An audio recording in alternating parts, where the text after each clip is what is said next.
Good morning to all.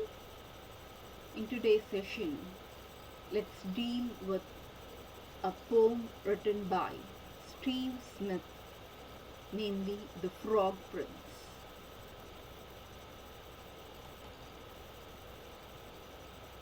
And Florence Margaret Steve Smith was an English poet and novelist.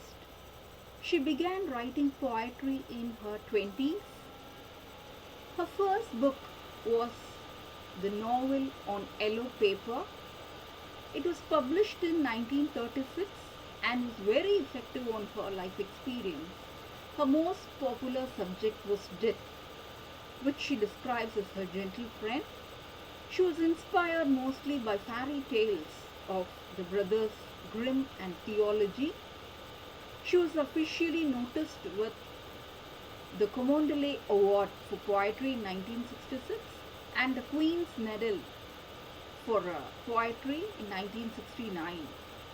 She died in 1971 of a brain tumor. And now you're all familiar with the original fairy tale of the Frog Prince.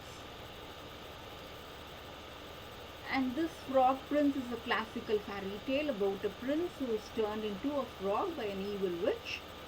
And in order to break the spell, a good princess had to grant him one wish.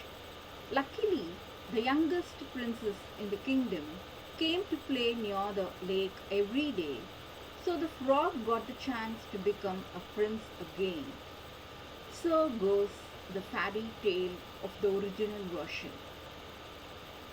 In this poem, the speaker of the poem is itself a frog. He is at first nervous and scared about being disenchanted. Then he realizes that it will not be bad at all. And the theme of the poem is that though a person can be satisfied in life, one should not fear death because there is greater life even after death. The poem is told from the point of view of a frog. He is under a curse that turned him from a prince to a frog. The frog is telling us who he is, how he became a frog, and he is very content with being a frog, and though he would love to be turned back into a prince.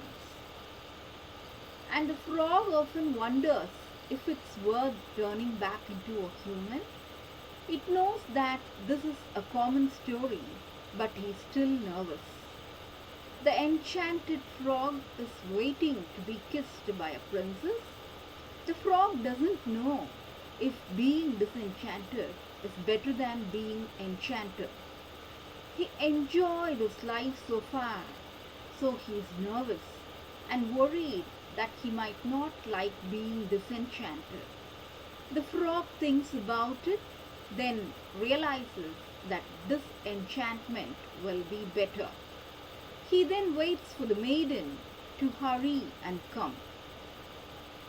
Thus, in this poem, we see that the first three stanzas, the frog is very straightforward, and it's a poem that we all know very similar to the original fairy tale. And the next three stanzas, he is thinking about the enchanted people, and he's thinking, is it worth turning back into a human? Because he is happy and content with the life as a frog.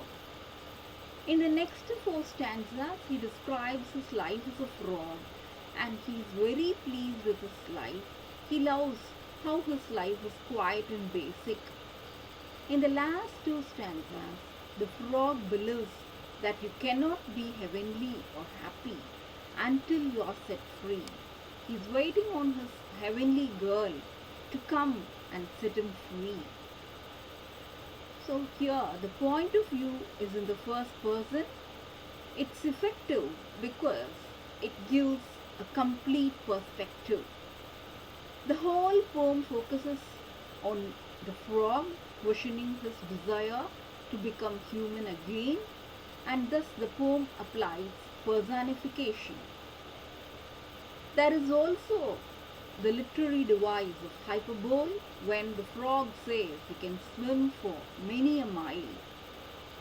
The repetition of heavenly can be noticed in the poem, and there are also rhyming words such as agile and mild, contentment and disenchantment. The tone of the poem changes throughout. The three tones are worried, nervous, and longing.